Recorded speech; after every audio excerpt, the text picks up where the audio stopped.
Sa isang maliit na kubo na nasa gitna ng isang liblib na baryo, nakatira ang batang si Iking at ang kanyang nakatatandang kapatid na si Isko.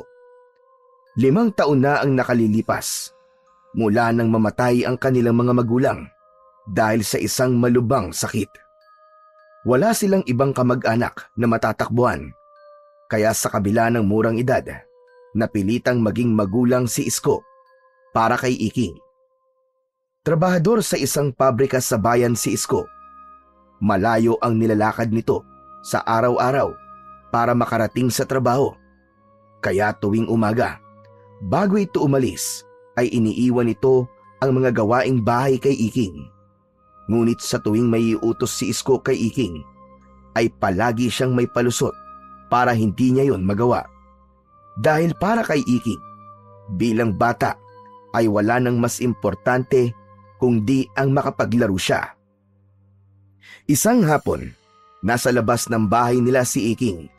May hawak siyang patpat na iniisip niyang isang espada, habang ang puno ng mangga, ang kunwari ay ang kanyang kalaban. Iking! Iking, ano na? Bakit hindi mo pa nililigpit ang mga kahoy sa likod ng bahay? Pambihira ka naman, oh. Kuya, mamaya ako nilang gagawin yun. Anak ng, mamaya na naman. Kailan pa yung mamaya mo, ha? Aabuti na naman ang kinabukasan yun, eh. Kailangan ko pang tapusin tong laban ko, kuya, eh. Sandali na lang to, promise. Laban. Ano namang kalokohan yung ginagawa mo? Hindi to kalokohan, kuya, no? Mandirigma ako at sinasanay ko lang ang sarili ko sa pakikipaglaban. Aba, ang galing. Eh di ikaw na. Mandirigma ka nga, pero hindi ka naman marunong magligpit ng bahay. Anong klaseng mandirigma yan? Tamad! Kasi naman, kuya, pangtrabaho ng matanda yun, eh. Bata pa ako. Hindi ba kapag bata ay dapat naglalaro lang? Ganon. Bata ka pa. Bata ka nga, pero marunong ka na makipagpustahan sa sabong. Di ba nung 1 linggo pumusta ka? Kala mo hindi ko alam, ha? Pero pag gawain bahay, biglang hindi ka marunong. Bata ka pa, ganon. Tumahimik si Iking. Alam niyang mali ang ginawa niya nung 1 linggo. Napalihim siyang tumaya sa sabong gamit ang baryang itinago niya mula sa baon na binibigay ni Isko. Nang matalo siya, hindi siya makauwi kagad dahil natatakot siyang mahuli ng kanyang kuya. Sorry na po, kuya. Hindi ko na po ulitin yun.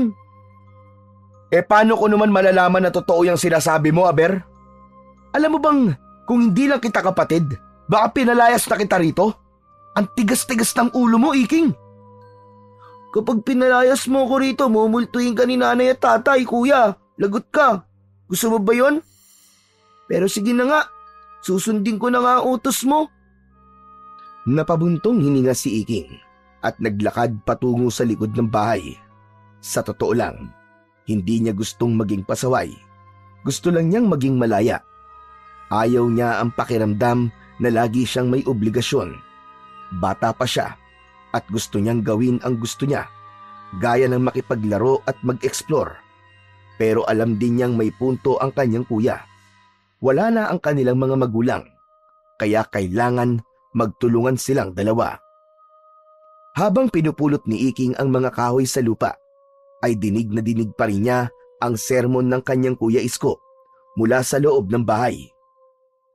Nako! Kung nandito lang talaga si nanay at tatay, siguradong napalo ka na dahil sa katamaran mo. Wala naman na sila, kuya, eh. Malas mo, hindi na nila ako mapapalo. Yan! Isa pa yung pagiging pilosopo mo. Ang hirap mong palakihin dahil hindi ka nakikinig sa akin. Tapos sama ka pa ng sama kay Dado. Basagulero ang batang yun, ah. Tingnan mo, at napaaway kayo noong nakaraang linggo. Napaaway kami kasi tinapakan nila yung nahuli namin sa lagubang, kuya. Siyempre, makikipagsuntukan talaga kami. Nako, Iking. Ang tapang mo masyado. Pero kung hindi mo kayang tapatan ang responsibilidad mo dito sa bahay, paano mo haharapin na mas malalaking problema sa buhay? Sige na, tapusin mo na yung ginagawa mo dyan. At pagkatapos, magsaing ka na, ha? Hindi na lang nagsalita si Iking. Alam niyang totoo ang sinabi ng kuya niya. Pero sa kanyang murang isipan, ang gusto lang niya ay mabuhay na walang iniisip na responsibilidad dahil naniniwala siya na minsan lang siyang magiging bata at kailangan niya yung sulitin. Habang abala si Iking sa pag-ayos ng mga kahoy sa likod ng kanilang bahay, ay natigilan siya nang may narinig siyang yabag na papalapit sa kinaroroonan niya. Agad siyang lumingon at nakita niya si Dado na palapit habang nakangisi at tila may masamang balak. Mabilis na dinala ni Iking ang hintuturo sa kanyang labi upang ipaalam sa kanyang kaibigan na huwag itong maingay. Huwag kang maingay, Dado. Nasa loob lang si Kuya Isko. Ano naman? Hindi ka naman niya nakikita. Oo nga, pero baka marinig niya tayo. Napangisi si Dado at bahagyang binaba ang boses. Tara na, Iking. Manghuli na tayo na sa lagubang sa gubat. Hindi pwede, Dado. Kailangan ko pang tapusin tong ginagawa ko. Tapos, pinagsasaing pa ako ng kuya ko. Ano ba naman yan? Iwanan mo na lang yan.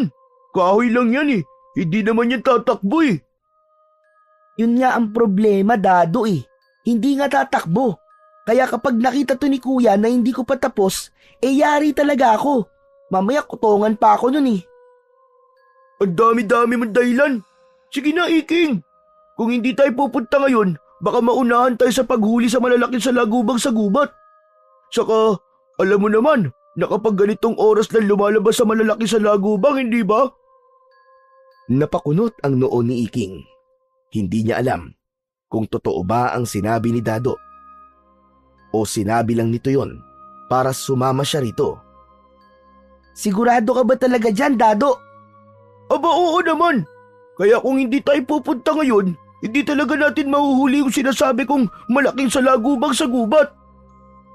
Saglit na natahimik si Iking. Alam niyang malapit ng dumilim at kung hindi siya magpapasya kagad, siguradong hindi na siya makakalabas mamaya. Ay nako! Sige na nga, pero sandali lang tayo ah. Oo, promise. Tara na, bago pa magbago ang isip mo. Habang palihim silang naglalakad palayo, biglang narinig nila ang tinig ni Isko mula sa loob ng bahay. Iking! Iking, sino yung kausap mo? Nanlaki ang mga mata ni Iking at mabilis na nag-isip ng palusot. Wala kuya. May dumaan lang na manok. Kinausap ko. Ha? Manok? Oo kuya. Ang sabi niya kokak. Anak ng, niloloko mo ba ako? Palakaan ko mo kokak eh. Ay, sorry. Tiktilaok pala kuya.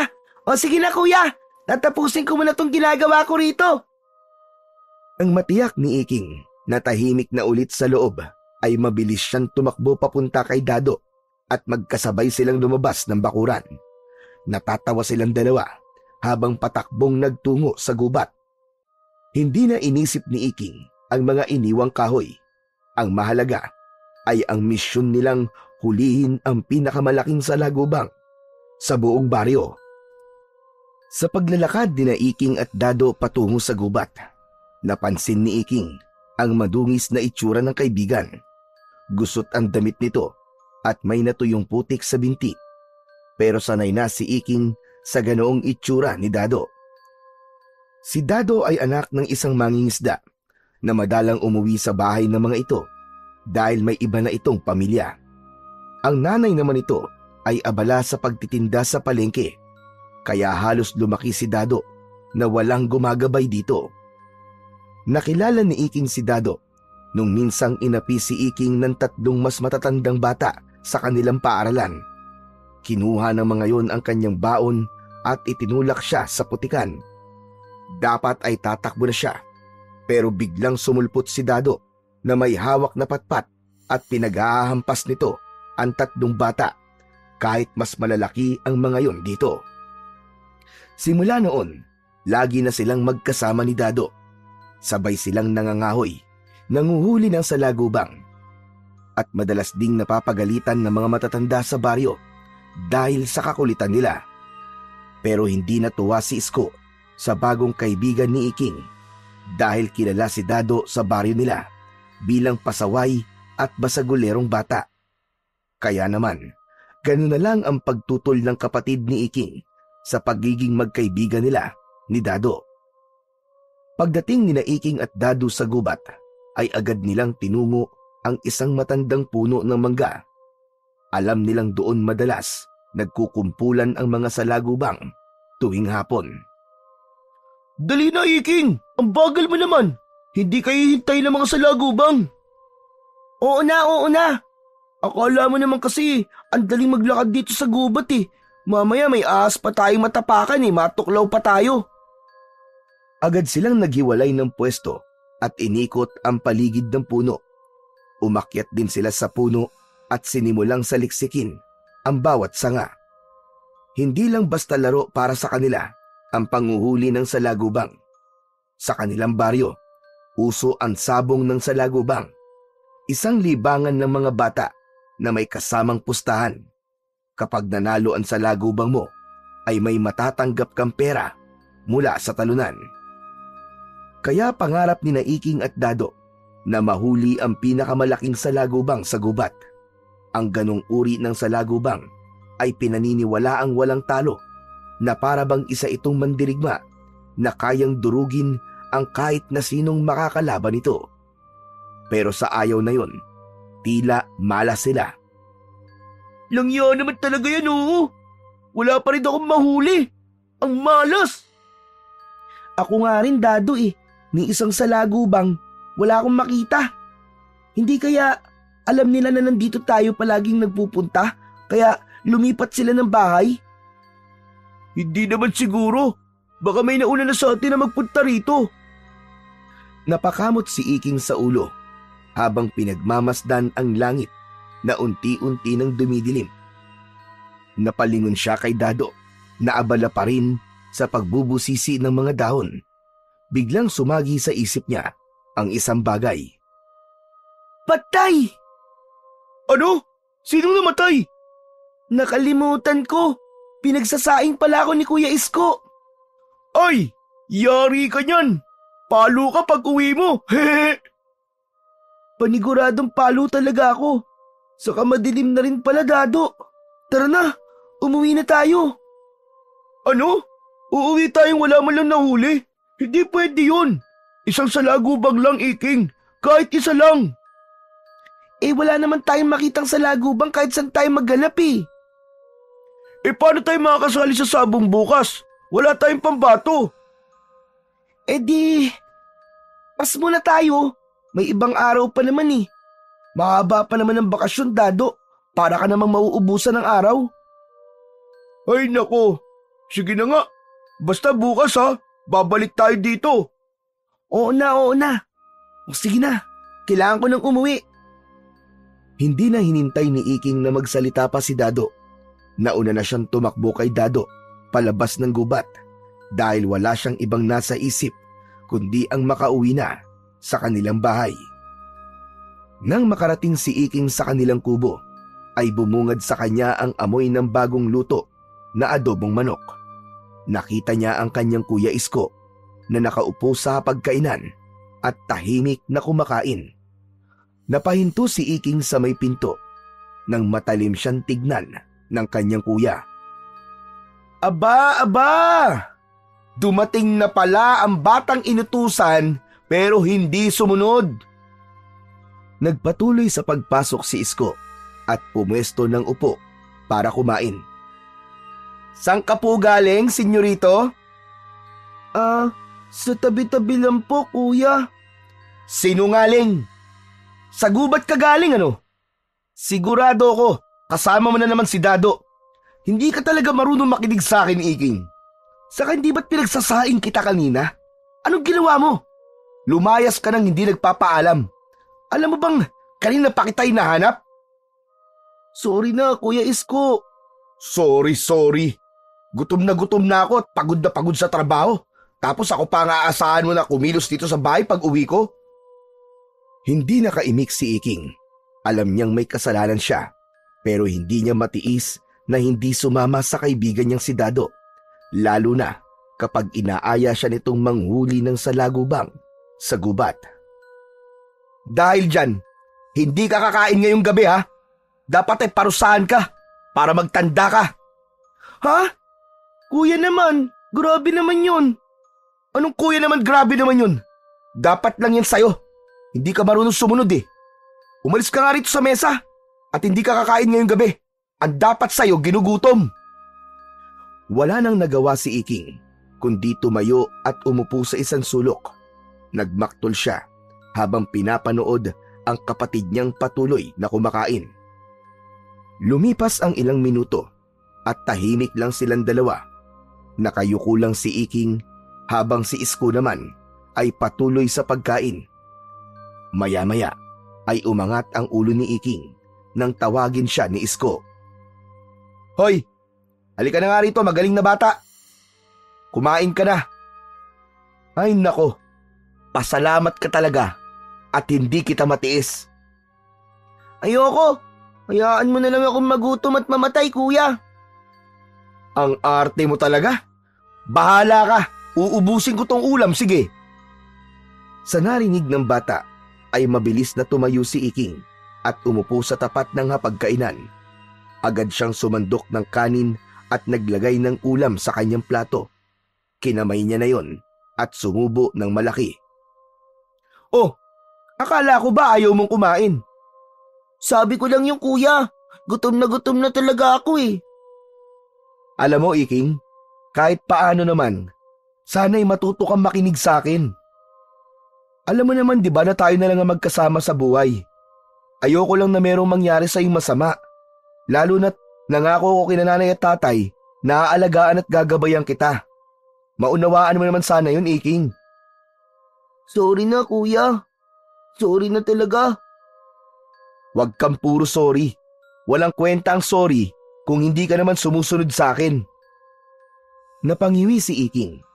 Hindi masyadong pumasok sa isip niya ang mga sinabi ni Isko dahil gutom na siya. Kaya halos mabulunan na siya sa sunod-sunod na pagsubo niya ng pagkain. Kinabukasan, maagang nagising si Iking. Nakita niya na nakahain na ang kanilang almusal. Merong sinangag, pritong itlog, tuyo at kaping barako. Nakaupo si Isko sa hapagkainan habang suot ang lumang polo at maong na pantalon. Handa na itong pumasok sa pabrika. Agad naman na dumulog sa hapagkainan si Iking at sinaluhan sa pagkain ang kanyang kuya Isko. Iking, pagkatapos mong kumain, punuin mo yung drum sa banyo ha. Anong ilalagay ko sa drum, kuya? Subukan mong punuin ng bato. Baka may pampaligo mo ang bato. Pambira talaga tong batang to. Kuya naman eh, idetalye mo kasi ang utos mo. Ano ba nilalagay sa drum na nasa banyo? Hindi ba tubig? Oo na kuya. Pupunuin ko na yun mamaya ng bato ay tubig pala. Walang layas-layas ha. Walang dado-dado ha. Pag hindi puno yun pag uwi ko, nako, mayayari ka na talaga sa akin. Napakamot sa likod ng ulo si Iking. Ang higpit mo talaga, Kuya Isko. Daig mo pa si nanay at tatay eh. Mahigpit ako kasi pasaway ka. Saka para rin naman sa yung paghihigpit ko ah. Tapos isipin mo, yung inuutos ko sa'yo ng pag-iigib ng tubig. Abay, sino ba makikinabang dun? Ikaw din naman ah. Dahil sa ating dalawa, mas ikaw ang kailangan maligo dahil kahit gabi na, amoy araw ka pa rin, Iking. Hala siya, grabe ka naman magsalita sa akin, kuya. Hindi mo na lang diniretsyong sabihin na mabaho ako eh. Oo na, pupunain ko na yung drum ng tubig pagkatapos kong kumain. Maya-maya pa ay tumayo na si Isko. Kinuha nito ang bag at lumapit kay Iking. Iking, huwag mong kalilimutang ikandado ang pinto paglalabas ka ng bahay. Oo kuya, mag-iingat ka po. O sige, may bigas pa dyan. Magsaing ka na lang. Iinit mo na lang yung adobo kagabi tapos may 20 pesos dun sa ilalim ng balig natin. Sa'yo na yun para may pangmeryenda ka mamaya. O sige, aalis na ako Ngumiti si Isko bago tuluyang lumabas. Kahit mahigpit ang kanyang kuya, alam naman ni Iking na mahal siya nito. Pagkaalis ng kanyang Kuya Isko, ay tinapos na kagad ni Iking ang kanyang almusal at sinimulan na ang pag-iigib. Lumabas siya ng bahay dala ang timba at pumunta sa poso ng kanilang kapitbahay. Matapos niyang magpaalam sa kapitbahay nila na mag-iigib siya, ay pumuesto na siya sa poso para punuin ng tubig ang timba. Hinawakan na ni Iking ang bakal na hawakan ng poso at sinimulan niyang bombahin yun na pataas at pababa hanggang sa lumabas ang malamig na tubig sa nguso ng poso. Paulit-ulit niyang pinuno ang timba at dinala yon sa kanilang banyo. Nasa pang-5 timba na siya nang makita niya si Dado na papalapit sa kanya habang abala siya sa pagbobomba sa poso. Iking! Aba ayos ah! Ang sipag mo naman! Kung aayain mo ako maglaro o manghuli ng salagubang, hindi pa ako pwede. May ginagawa pa ako, Dado. Istorbo ka eh. Yun na nga eh! May pupuntahan tayo ngayon. Mamaya ka na mag-igib. Makikipagsabong tayo na salagubang sa kabilang baryo. Masaya yun! Eh anong ipansasabong natin? Wala nga tayong nahuli kahapon, di ba? Ano ka ba? Meron na ako! Dahan-dahang binuksan ni Dado ang dala nitong kahon at mula roon ay inilabas nito ang isang napakalaking salagubang. Kumikinang ang matigas nitong katawan sa sikat ng araw at malalakas ang galaw ng mga paa at pakpak nito. Namangha si Iking sa laki ng insekto. Wow! Grabe, ang laki niya na! Saan mo nakuha yan? Hehe, binili ko sa kapitbahay namin. Sabi niya, ito raw ang pinakamalakas na salagubang dito sa baryo natin. O di ba ang astig? Yan na ba yung sinasabi nilang pinakamalaki at pinakamalakas na salagubang? Umiling si Dado. Hindi pa, Iking. May mas malaki pa raw na nakatira sa gubat. Pero mahirap daw yung mahuli. Mailap daw masyado. Napag-isip si Iking. Ang ideya ng isang mas malaking salagubang ay naging tukso sa kanya na iwanan ang ginagawa niya, pero bigla niyang naalala ang kanyang Kuya Isko. Sayang naman.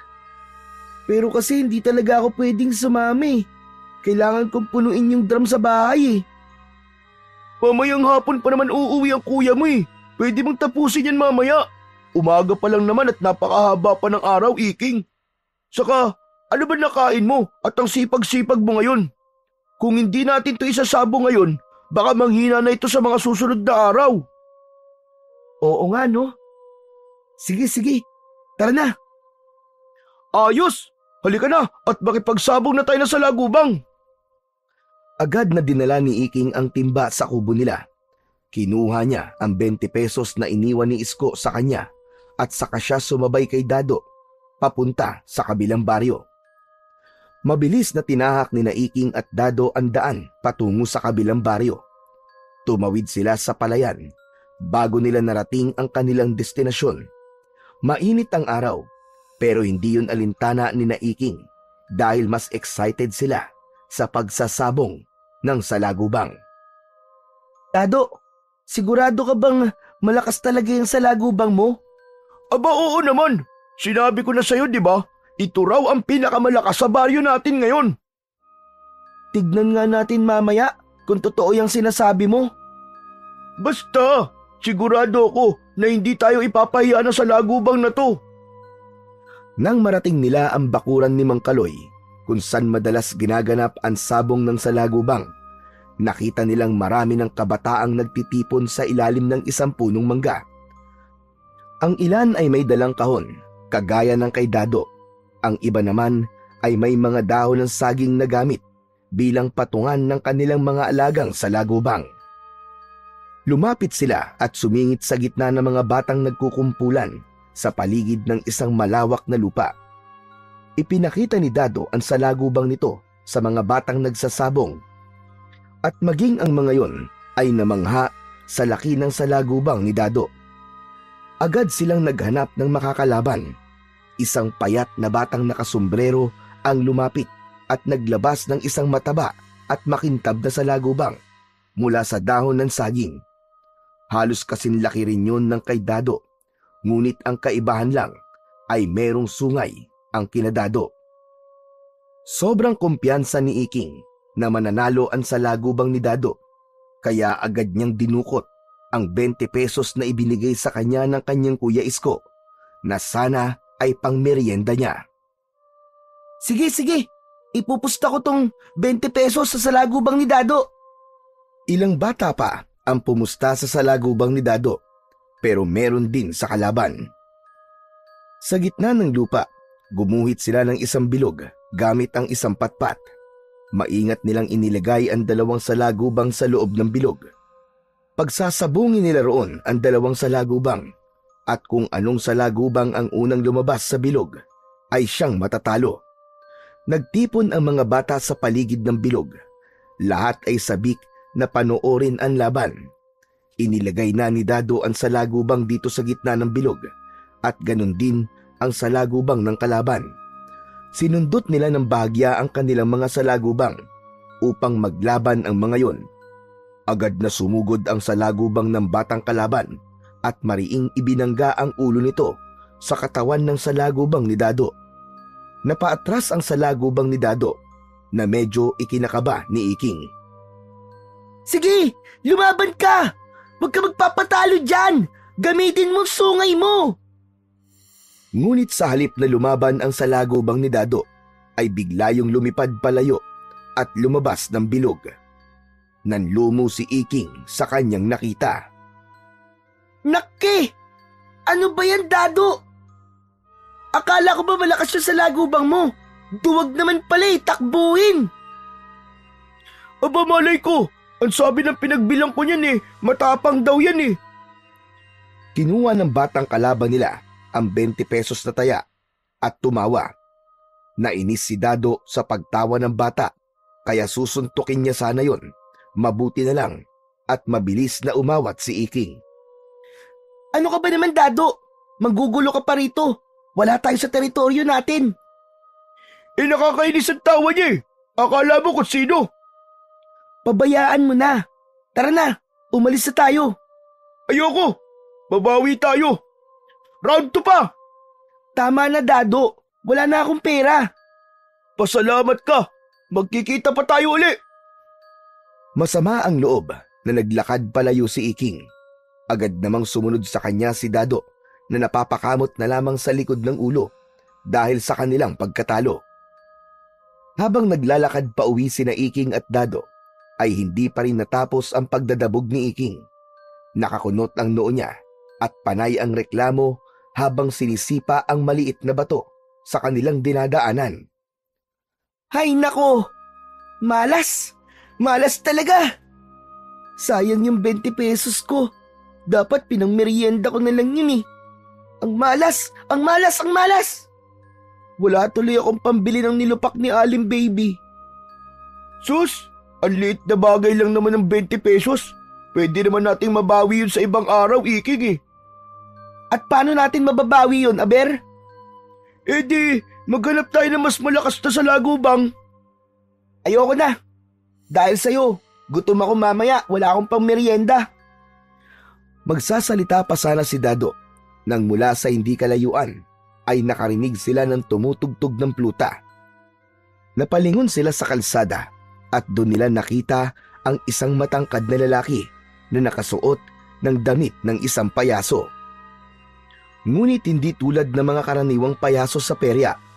Marumi ang suot nitong damit. Ang pula at asul na costume ay may mga bahid ng alikabok at tila luma na ang tela. Ang kulay puti na makeup sa mukha nito ay bahagyang natutunaw na sa pawis at ang ilong nito na dapat ay pulang-pula ay medyo kupas na rin.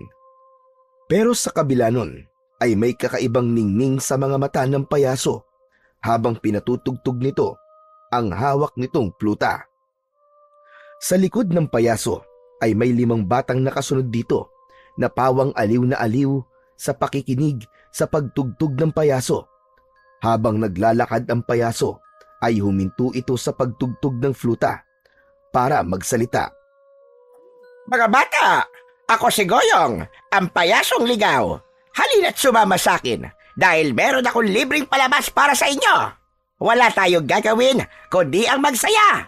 Kaya halina kayo at sumunod kayo sa akin.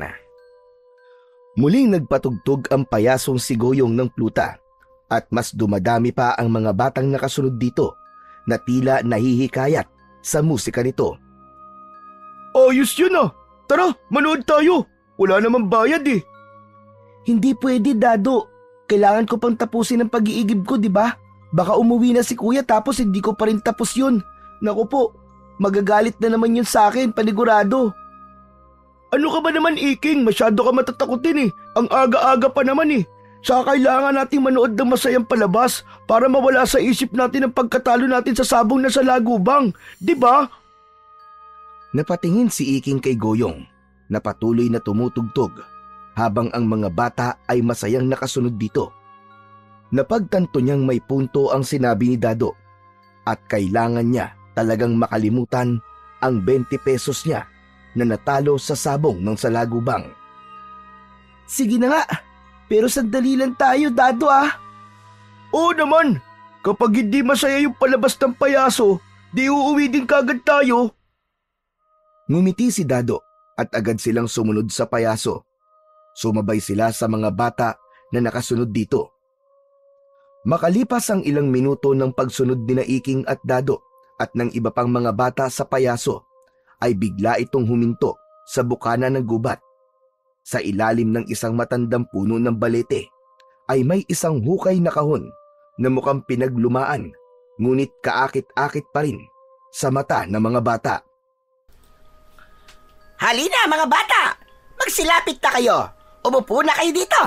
Dahil magsisimula na ang pinakamasayang palabas na matutunghayan nyo sa buong buhay nyo! Agad na nagunahan ang mga bata sa pag-upo sa damuhan. Pati sina Iking at Dado ay nagmamadaling pumwesto sa harapan ng payaso. Bago ko umpisahan ang aking palabas, ay magpapakilala muna ako sa inyo. Ako ay walang iba, kundi si Goyong, ang payasong ligaw. Ako ay gumagala upang magatid ng saya sa mga batang tulad nyo. At sa pagkatapos ng palabas ko, 3 maswerteng bata ang bibigyan ko ng matamis at masarap na mansanas. Nagpalakpakan ang mga bata sa tuwa. O di ba? Sabi ko sa'yo masaya dito eh.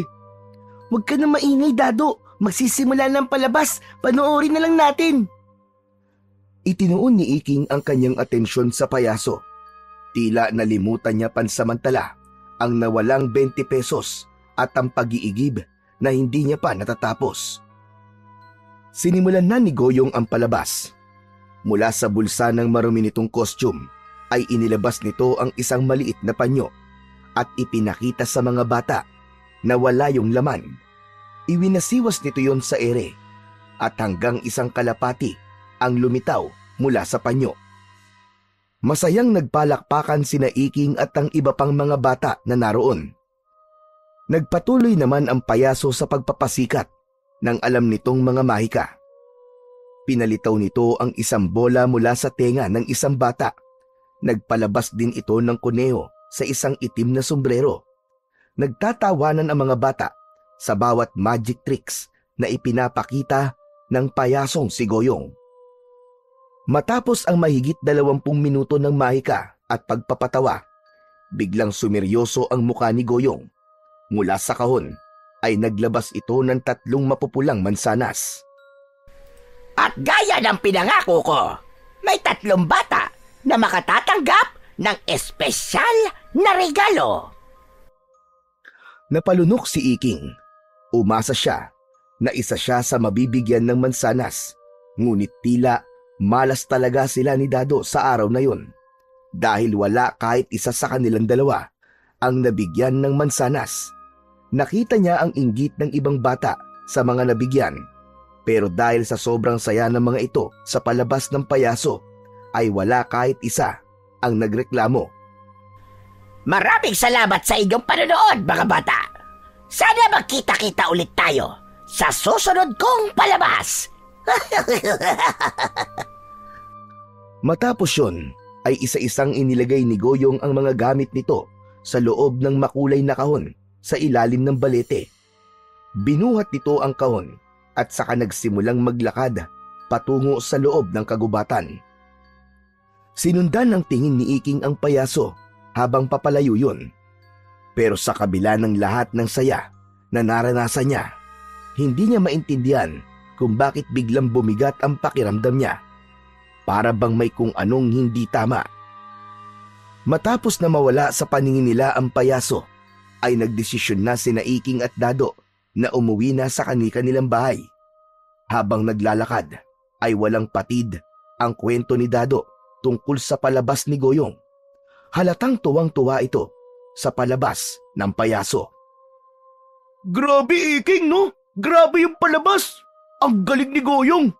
Paano kaya niya nagawa yung pagpapalabas ng kalapate? Sigurado ko na marami pa siyang alam na magic tricks, kaya sana mapanood pa natin siya sa susunod, no?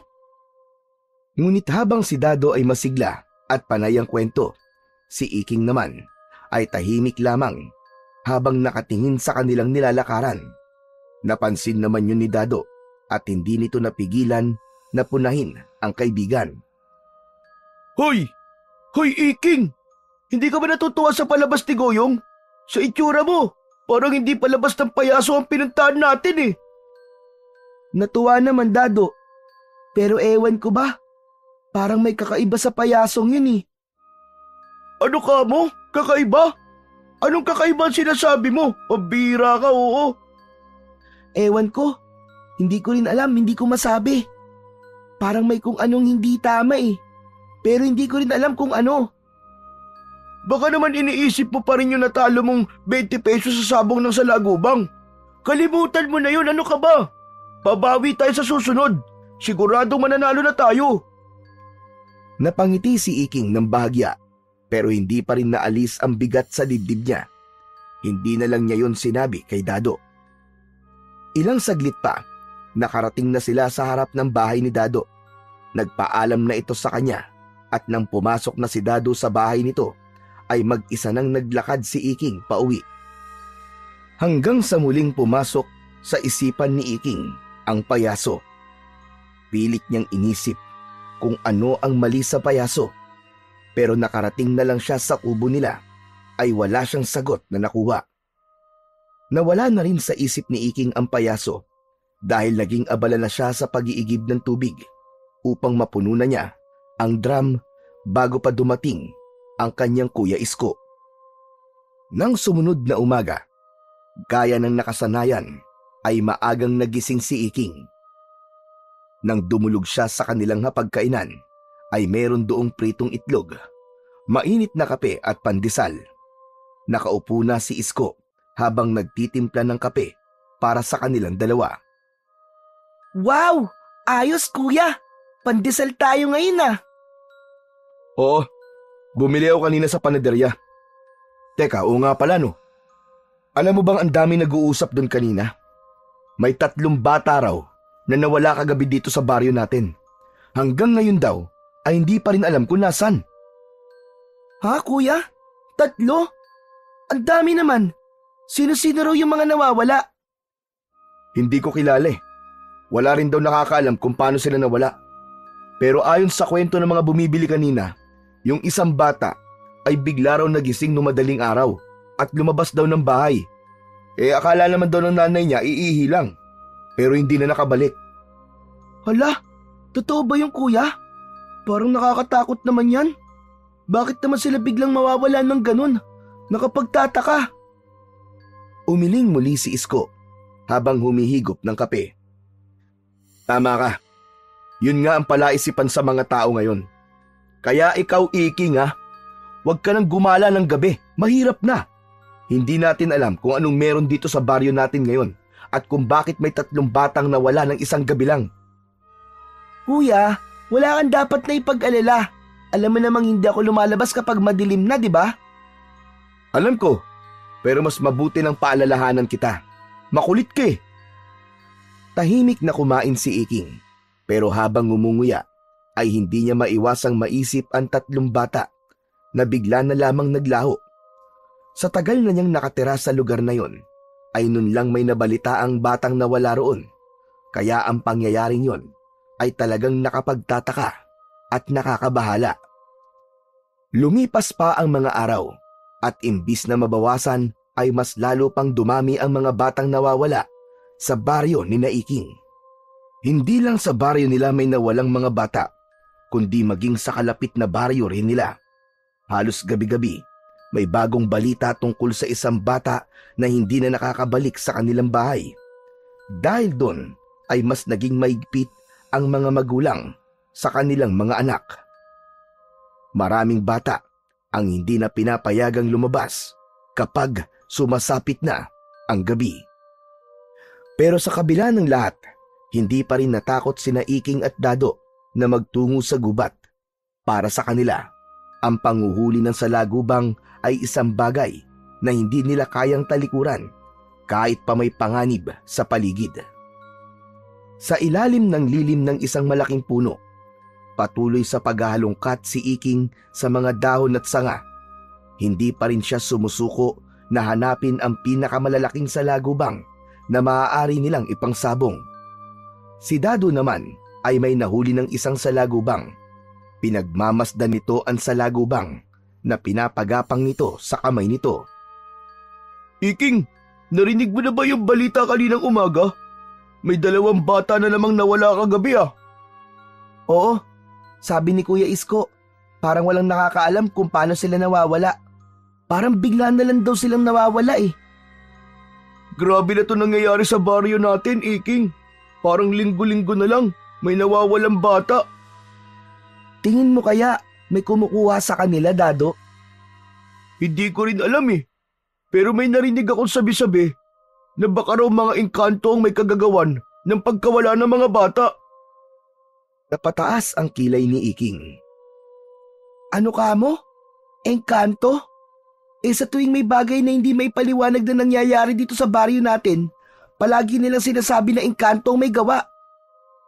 Sa bagay, pero kasi pwedeng totoo, pwedeng hindi.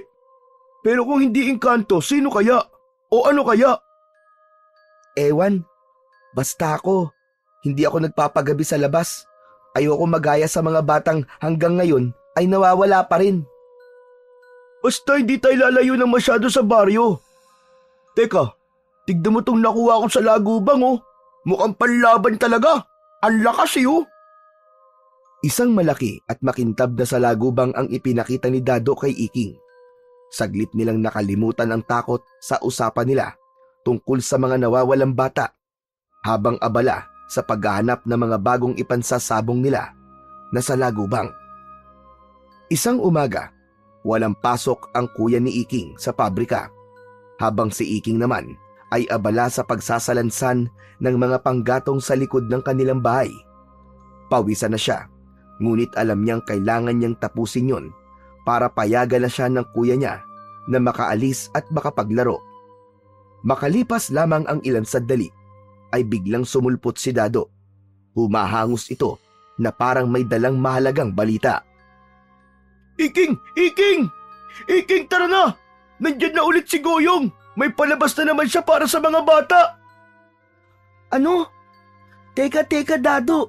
Hindi pa ako pwedeng umalis eh. Hindi pa ako tapos sa ginagawa ko dito. Di mamaya mo nalang tapusin yan. Sayang, baka mamaya wala na tayong abutan. Baka may bago na naman siyang magic trick. Napabuntong hininga si Iking, pero bago pa siya makasagot, biglang lumabas ang kanyang Kuya Isko mula sa bahay.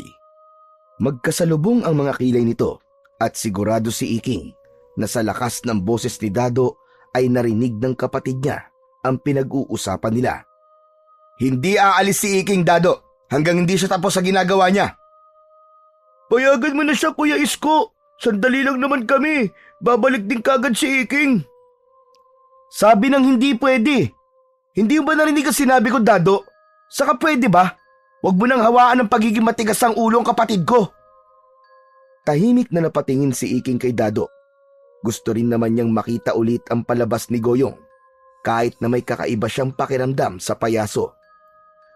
Kuya Isko, sandali lang kami. May panonoorin lang kaming palabas tapos babalik na kagad ako, promise.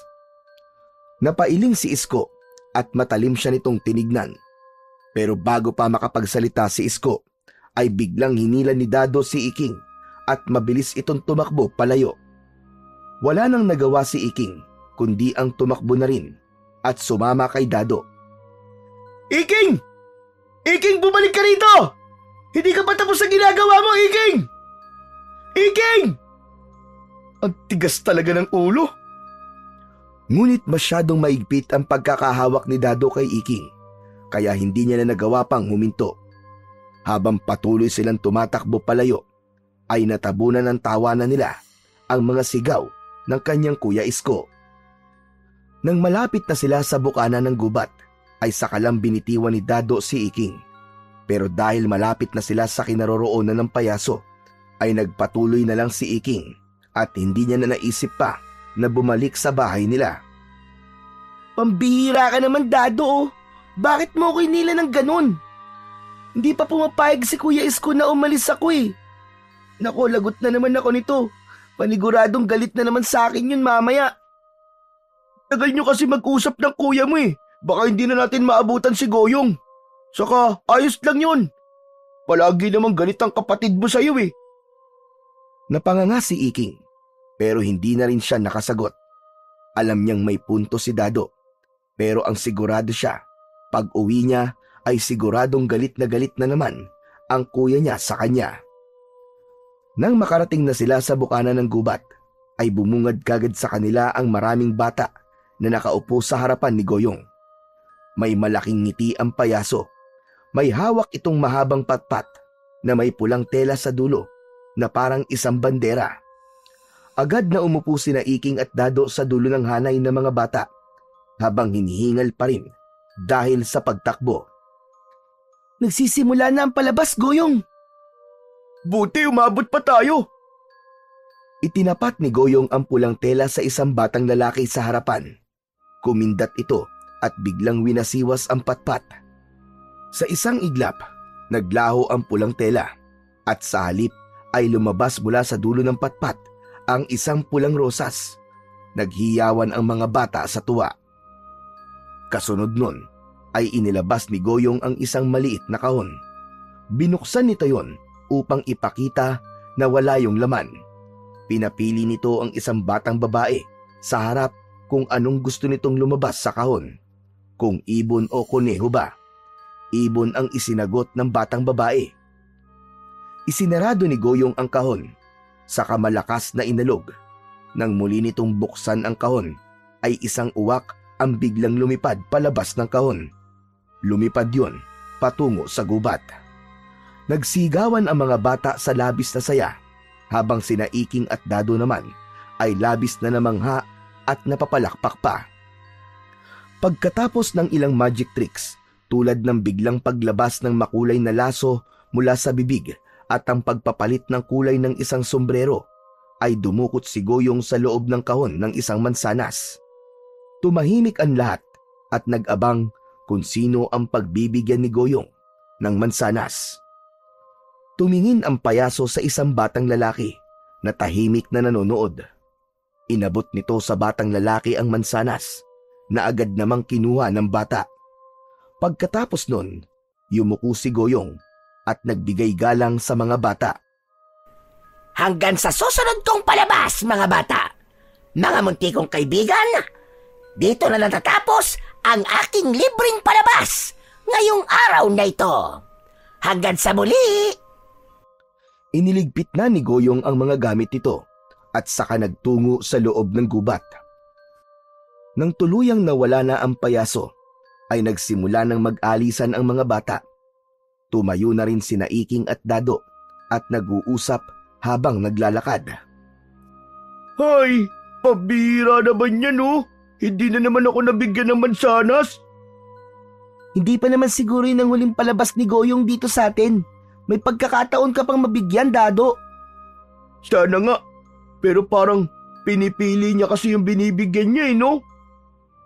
Kaya nga hindi ba si Onyok yung nabigyan niya kanina ng mansanas? Yung anak ni Aling Maring na nagtitinda ng nilupak? Ewan ko, hindi ko naman kilala si Aling Maring Ganun ba? Ang problema ko ngayon, paano ako babalik sa bahay? Siguradong galit na galit si Kuya Isko sa akin. Ayos lang yan. Para namang hindi ka pasanay sa Kuya Isko mo. Napabuntong hininga si Iking habang patuloy silang naglalakad pauwi. Ngunit sa isipan niya, hindi ang galit ng kanyang kuya ang gumugulo sa kanya, kung hindi ang kakaibang pakiramdam na lalong bumibigat sa tuwing nakikita niya si Goyong at ang pamimigay nito ng mansanas sa mga bata. Pagdating ni Iking sa bahay nila, ay marahan siyang pumasok at panay ang dasal niya na sana ay hindi siya mapapansin kagad ng Kuya Isko niya. Nang makapasok siya, ay nakahinga siya ng maluwag dahil wala ron ang kanyang kuya. Ngunit hindi nagtagal, ay biglang pumasok ang kanyang kuya. Matalim ang mga mata nito habang nakatingin sa kanya. Napakamot si Iking sa ulo, hindi makatingin ng diretso sa kanyang Kuya Isko. Kuya, pasensya ka na talaga kanina. Nanood lang kasi kami ng palabas ni Goyong eh. Sinabi ko nang hindi ka pwedeng umalis, di ba? Hindi mo pa nga tapos yung ginagawa mo, Iking eh. Ikaw napakatigas talaga ng ulo mo. Wala ka ng respeto sa akin, ha? Kuya naman, may respeto po ako sa inyo. Pasensya na talaga, kuya. Respeto. Paulit-ulit na lang. Paano kung mapahamak ka? At paano kung... Napabuntong hininga si Isko. Pilit nitong kinalma ang sarili na para bang iniwasan nitong makapagsalita ng masakit kay Iking. Huwag mo nang uulitin yun, Iking, ha? Kapag sinabi kong hindi ka pwedeng umalis, hindi ka pwedeng umalis. Nagkakaintindihan ba tayo? Oo, kuya. Sorry na ulit. Napayuko si Iking. Pero sa totoo lang, hindi siya nagsisisi na sumama siya kay Dado. Sa kabila ng galit ng kanyang kuya, masaya pa rin siyang napanood niya ulit ang palabas ni Goyong. Ang husay pa rin itong mag-magic at kahit hindi niya maipaliwanag kung bakit, may kung anong humahatak sa kanya para panoorin ito ng panoorin. Isang umaga, nang magising si Iking, ay napansin niyang wala ang kuya niya sa bahay nila. Sumilip siya sa labas, pero wala rin ito doon. Dumiretso siya sa batalan upang magmumog. Matapos niyang magmumog, ay saktong dumating na ang Kuya Isko niya na may bitbit na supot ng pandesal at isang maliit na kahon ng keso. Oh, gising ka na pala. Ito ang almusal natin, oh. Mag-init ka na pala ng tubig para makapagkape na tayo. Dali-daling kinuha ni Isko ang takure at sinalinan niyo ng tubig. Nagpabaga siya sa kalan nila na diuling bago isinalang ang takure sa kalan. Habang hinihintay na kumulo ang tubig, ay narinig ni Iking ang pagsasalita ng kanyang kuya. Iking, alam mo ba? May nawala na naman daw bata kagabi. Sino raw, kuya? Si Onyok, yung anak ba ni Aling Maring? Natigilan si Iking. Parang biglang bumagal ang kanyang paghinga. Naalala niya na si Onyok ang batang binigyan ni Goyong ng mansanas kahapon matapos ang palabas nito. Pinilit niyang iwaksi ang kanyang iniisip. Siguro nagkataon lang ang lahat at wala naman sigurong kinalaman ang pagbigay ng mansanas ni Goyong kay Onyok sa pagkawala nito. Kaya nga sabi ko sa'yo, Iking, huwag ka nang palaging nasa labas, lalo na kapag gabi na. Aba, baka isang araw, isa ka na rin sa mga batang nawawala. Para din naman sa'yo ang paghihigpit na ginagawa ko eh. Walang naisagot si Iking sa kanyang kuya. Pinagmasdan niya ang takure na unti-unti nang umuusok hanggang sa tuluyan ng kumulo ang tubig. Matapos yon, ay nagtimpla na siya ng kape nila ng kanyang kuya. Matapos mag-almusal ng magkapatid, ay nagsimula na si Isko na mag-asikaso sa pagpasok sa pabrika. Matapos nitong maligo at magbihis, ay lumapit ito kay Iking na abala sa paghuhugas ng kanilang pinagkainan. Iking, pag alis ko ay magwalis ka sa bakuran, ha? Ang dami ng tuyong daon na nagkalat eh. Ang sakit na sa mata. At huwag ka nang lalabas at pupunta sa kung saan-saan, ha? Dumarami nang nawawalang bata. Oo, kuya. Huwag ka mag-alala. Hindi na muna ako lalabas ngayon. Muli siyang tinapunan ng tingin ni Kuya Isko niya na parang sinisiguro nito kung totoo ang sinasabi niya. Aalis na ako, Iking ha. Mag-iingat ka rito. Sige kuya, ingat ka rin. Nang makaalis na si Isko, ay tinapos na ni Iking ang paghuhugas ng kanilang pinagkainan. Matapos yun, ay agad niyang kinuha ang walis tingting at sinimulan ang pagwawalis sa bakuran. Inipon niya ang mga tuyong dahon sa isang sulok. Sa gitna ng kanyang pagwawalis ay biglang dumating si Dado. Napasapo si Iking sa kanyang noo. Alam na niya kung ano ang dahilan kung bakit nandun ang kaibigan niya. Iking! Tara na! Manghuli tayo na sa lagubang! Dado, pasensya na. Hindi ako pwede ngayon. Oh, bakit na naman? Dado naman, ayoko na magalit si Kuya Isko sa akin. Hindi pa nga humuhupa ang galit niya sa akin kahapon tapos eto ka na naman, yaya ka na naman ng yaya. Ang KJ mo naman! Nasa trabaho naman ang kuya mo Hindi niya malalaman kung aalis ka. Sinabi ko na kasi kay kuya na hindi ako aalis. Hindi nga niya malalaman na aalis ka, ang kulit mo. Saka paano kung mahuli natin yung pinakamalaki at pinakamalakas na salagubang? Lagi na tayong panalo sa sabong kapag nagkataon, di ba? Bahagyang natigilan si Iking. Magandang ideya yon. Pero naalala niya ang sinabi ng kuya niya kanina, ang tungkol sa mga nawawalang bata. Dado, oo nga pala, si Onyok, nawawala siya. Kagabi lang siya nawala, hindi ba? Siya yung binigyan ng mansanas ni Goyong kahapon? Napakunot ng noo si Dado. Anong ibig mo sabihin? Wala naman. Baka naman kasi nagkataon lang yon. Iking, sinasabi mo bang si Goyong ang kumukuha ng mga bata, ganun ba? Hindi naman Dado. Imposible na si Goyong ang nangunguha ng mga bata, Iking. Mabait si Goyong. Hindi ba't wala siyang hinihinging bayad sa atin sa tuwing nagpapalabas siya? Hindi ko naman sinasabing siya nga. Kaya nga ang sabi ko ay baka nagkataon lang. Ay nako, saka na nga natin pag-usapan yung mga nawawalang bata. Eh di, kung ganun hindi ka sasama sa akin ngayon sa pangunguha ng salagubang. Hindi na muna, sa ibang araw na lang. Magpapalamig muna ako, baka mamaya palayasin na ako ng kuya ko dito sa sobrang inis sa akin Napabuntong hininga si Dado at halatang dismayado ito sa naging sagot ni Iking. Sige na nga, ako na lang muna manghuhuli na sa lagubang sa gubat. Walang lingon-lingon na umalis si Dado habang si Iking naman ay bumalik na sa pagwawalis. Subalit kahit pilit niyang ibaling ang isip sa ginagawa, hindi niya maiwasang muling isipin ang tungkol kay Goyong. Kahit anong tanggi niya kasi na wala itong kinalaman sa pagkawala ng mga bata sa baryo nila, ay hindi niya maalis-alis sa kanyang isip na matapos na bigyan ni Goyong ng mansanas si Onyok, ay bigla naman itong nawala. Sa mga araw na lumipas, ay mas lalong dumami ang mga batang nawawala sa baryo ni Iking. Halos gabi-gabi na lang, may umiiyak na ina sa harap ng bahay ng kanilang kapitan para humingi ng tulong na hanapin ang nawawalang anak ng mga ito. Maging ang mga pulis ay nakialam na rin sa investigasyon. Araw-araw na umiikot ang mga ito sa baryo upang magtanong-tanong sa mga residente at mag-imbestiga. Pero walang natagpuan ang mga ito na anumang palatandaan o kung sino o ano ang may kagagawan sa pagkawala ng mga bata. Maraming haka-haka na ang kumalat. May mga nagsasabing may grupo ng sindikato na nangunguha ng bata para ibenta ang lamang loob ng mga ito.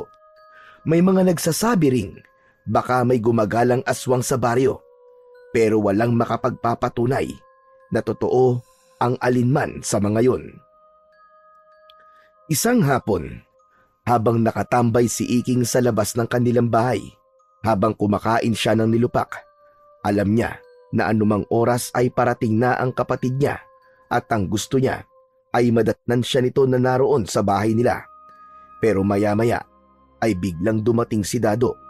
Nakangisi ito at mabilis na lumapit sa kanya. Dado, pambira oh.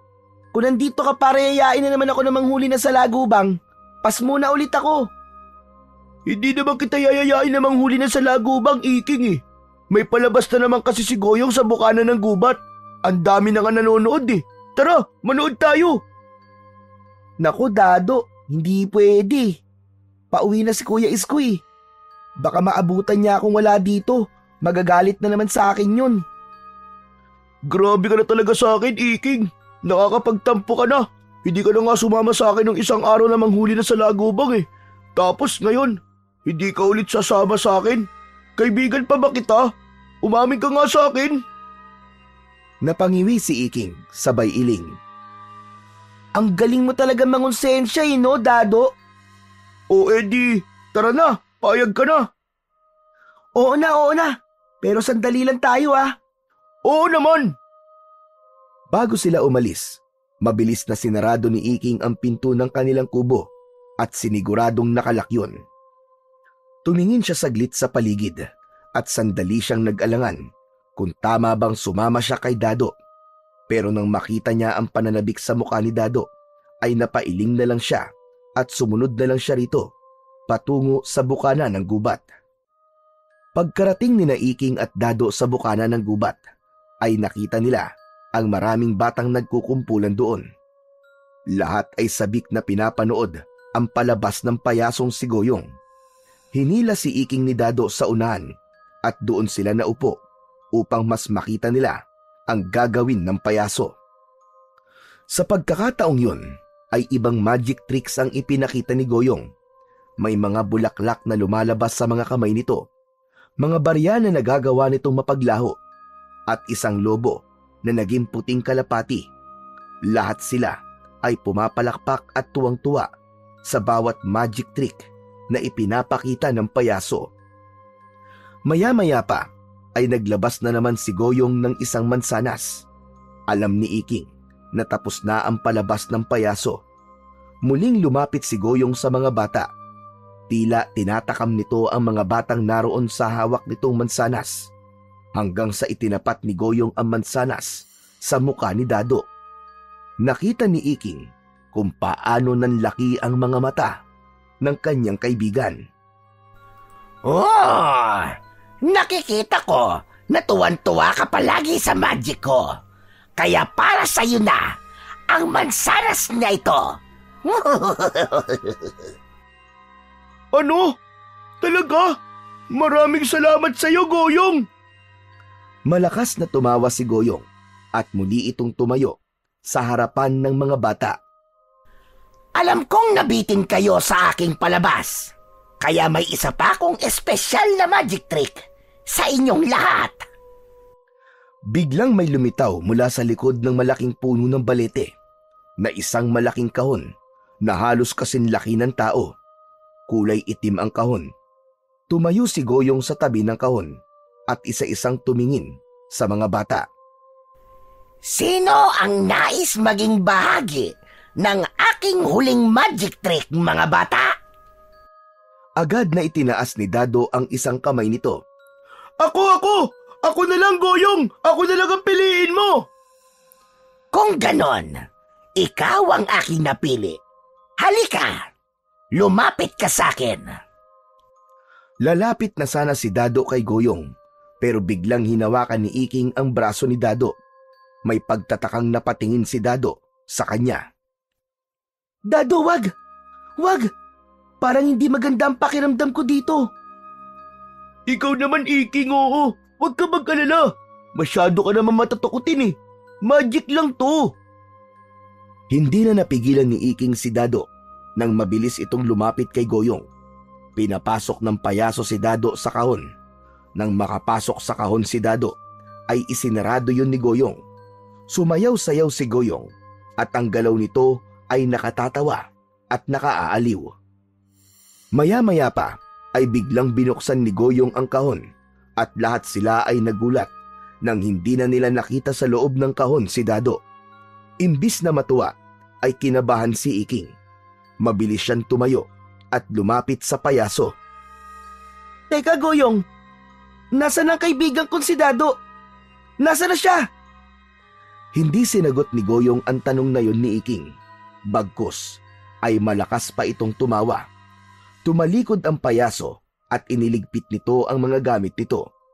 Nagpaalam na ang payaso at mabilis na umalis. Dala ang mga gamit nito, maging ang malaking kahon, kung saan pumasok at nawala si Dado. Teka lang! Goyong! Ang kaibigan ko nasan siya? Ilabas mo siya, Goyong! Sigurado si Iking na narinig siya ni Goyong, pero hindi siya nito pinansin. Patuloy lang yun sa paglakad ng palayo hanggang sa tuluyang nawala na ang payaso sa kanyang paningin. Luminga si Iking sa paligid at umasa siyang makikita niya si Dado kung saan, pero bigo siya. Kahit saan siya tumingin ay hindi niya nakita ang kanyang kaibigan hanggang sa nagsimula na si Iking na hanapin ang kanyang kaibigan na si Dado. Lumipas ang ilang minuto ng paghahanap ni Iking kay Dado, ngunit hindi niya pa rin ito nakita. At nang magsimula ng dumilim ang paligid, ay napilitan na si Iking na umuwi. Kinalma na lang niya ang sarili niya at inisip niya na hindi naman talaga nawawala si Dado dahil magic trick lamang ang ginawa rito ni Goyong. Inagabihan, habang kumakain ng hapunan sina Iking, ay dumating ang ina ni Dado. Umiiyak itong nagtanong kay Iking kung alam ba niya kung nasaan ang kaibigan niyang si Dado. Halos hindi makatingin si Iking sa nanay ni Dado. Alam niyang dapat niyang sabihin na nawala si Dado nung pumasok ito sa kahon na pagmamay-ari ng payaso na si Goyong. Pero natakot siyang baka hindi siya nito paniwalaan.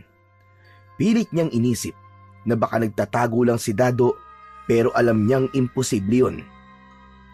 Pagkaalis ng ina ni Dado ay kinausap siya ng kanyang kuya Isko at sinabi nito na dapat ay mag-ingat na siya ng gusto dahil mismong kaibigan na ni Iking ang nawala. Labis na nakonsensya si Iking.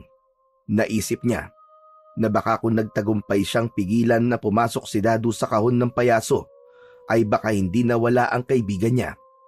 At habang nakatitig siya sa kawalan, ay mas lalong tumindi ang hinala niya na baka may kinalaman si Goyong sa pagkawala ng mga bata sa baryo nila at sa iba pang baryo na malapit sa kanila.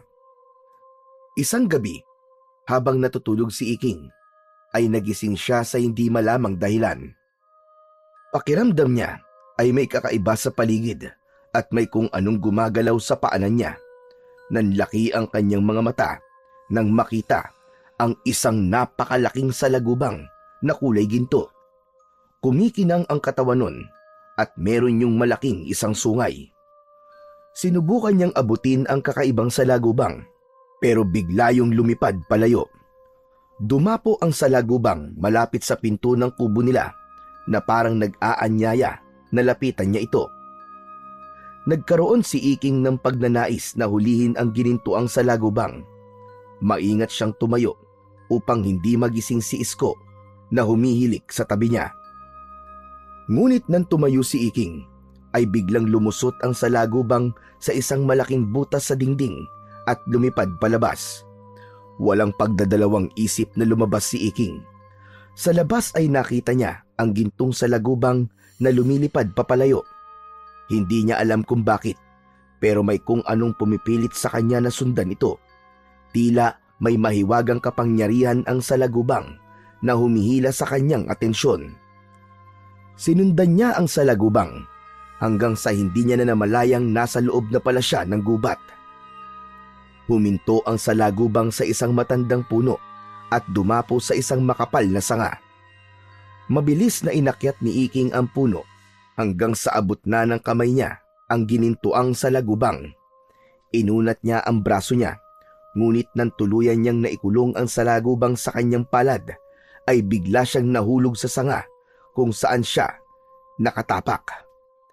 Isang matinding kirot sa likuran niya ang naramdaman ni Iking nang bumagsak siya sa lupa. Aray! Aray ko! Ang sakit ng balakang ko! Peste ka sa lagubang ka! Ngunit nawala sa isip ni Iking ang sakit nang maramdaman niyang may matigas na bagay sa loob ng kanyang nakakuyom na kamay. Sigurado siya na ang ginintuang salagubang ang naroon. Tumayo si Iking. Nang buksan niya ang kanyang palad, ay hindi salagubang ang nakita niya, kung hindi isang maliit na batong kulay itim, makinis at tila may kakaibang kislap sa ilalim ng liwanag ng buwan. Hala, papanong nasan yung salagubang? Napatingin siya sa sanga kung saan dumapo ang ginintuang salagubang, pero wala na ito roon. Labis siya nagtaka dahil sigurado siya na nahuli niya ang salagubang, pero bigla na lang naging isang kakaibang bato ang nasa kanyang palad. Natigilan si Iking nang mula sa kung saan ay nakarinig siya ng isang kaluskos. Kumabog ang dibdib niya, pero hindi niya napigilan ang sarili na sundan ang tunog. Tahimik na naglakad si Iking at tinuntun niya ang direksyon ng kaluskos. Sa pagitan ng mga puno, nakita niya ang isang pamilyar na figura. Si Goyong, ang payaso. Ngunit hindi ito nag-iisa. May kasama itong isang batang lalaki na humahagulgol habang mahigpit na hawak sa braso ng payaso. Halos mabuwal si Iking sa nakita. Ang bata ay si Raul, isa sa mga batang madalas niyang makitang naglalaro sa kalsada. Mabilis siyang nagtago sa likod ng isang malaking puno at mula roon ay nagmasid siya.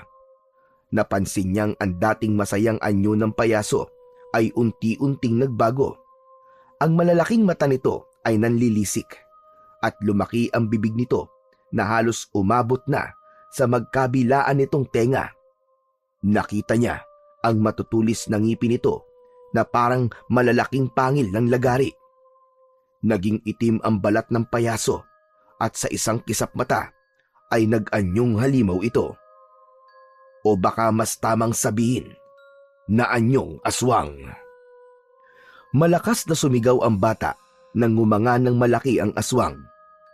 Ngunit ang sigaw na yon ay nilamon nang isinubo ng aswang ang ulo ng bata gamit ang napakalaki nitong bibig. Akala mo ay isang ahas na nilulun ng buo ng aswang na payaso ang batang lalaki.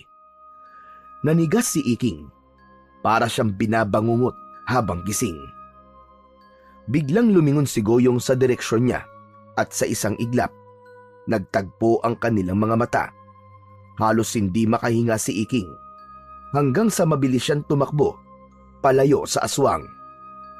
Ramdam niyang sinusundan siya ng aswang na payaso. Narinig niya ang mabibigat na yabag sa likuran niya at ang matinis at nakakakilabot nitong pagtawa sa likuran niya. Hindi niya naisip kung saan siya papunta. Ang mahalaga ay makalayo siya at makaligtas. Sa wakas ay nakalabas na ng gubat si Iking.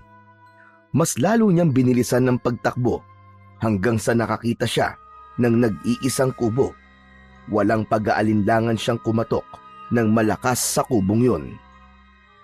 Tao po! Tao po! Pakiusap po, tulungan niyo po ako! May aswang po na umahabol sa akin! Tao po! Ilang saglit lang ay bumukas ang pinto at isang matandang lalaki ang lumitaw. Maputi na ang buhok nito, kulubot ang muka, matalim ang mga mata nito na para bang alam na nito kung anong panganib ang nasa labas. Agad siyang pinapasok ng matandang lalaki at isinara nito ang pinto. Mabilis na kumuha ito ng isang bagay mula sa isang kahon. Mistula yung isang agimat at isinabit yon ng matandang lalaki sa itaas ng pintuan. Nang masanay ang paningin ni Iking sa loob ng kubo, ay dun niya napagtanto kung nasan siya. May nakasabit na buntot ng pagi sa dingding. Sa isang estante naman ay merong mga bote ng langis at tuyong dahon. Walang duda, nasa bahay siya ng albularyo ng kanilang baryo na si Mang Densyo. Matagal na niyang kilala ang matanda. Dito sila madalas nagpupunta tuwing may sakit siya. Kilala siya ni Mang Densyo, kaya kahit paano ay gumaan ang loob niya. Kayo ho pala yan, Mang Densyo. Salamat po at pinapasok niyo po ako. Ano bang nangyari sa'yo? At mukhang takot na takot ka. Mang Densyo, si Goyong po. Yung payaso. Aswang po siya. Goyong! Yung dugyot na payaso na nagbibigay ng libreng palabas sa mga bata. Opo, nakita ko po mismo. May kasama po siyang bata sa gubat. Tapos, nilamon niya po ng buo yung bata. Kung ko pa pinagdududahan ng payasong yon, hindi ko lang masabi kanino man dahil wala akong patunay. Lagi ko yung nakikitang may kasamang mga bata. Lagi rin akong may napapansing kakaiba sa mga kilos niya. Napalunok si Iking. Kung ganun, ay tama nga ang hinala niya. Si Goyong nga ang may kagagawan ng pagkawala ng mga bata sa kanilang baryo. Napaupo siya sa isang sulok ng kubo. Ngunit nang marinig nila ang kaluskos sa labas, ay muling napatayo si Iking. Mang Densyo, nasa labas po siya. Ang payasong aswang.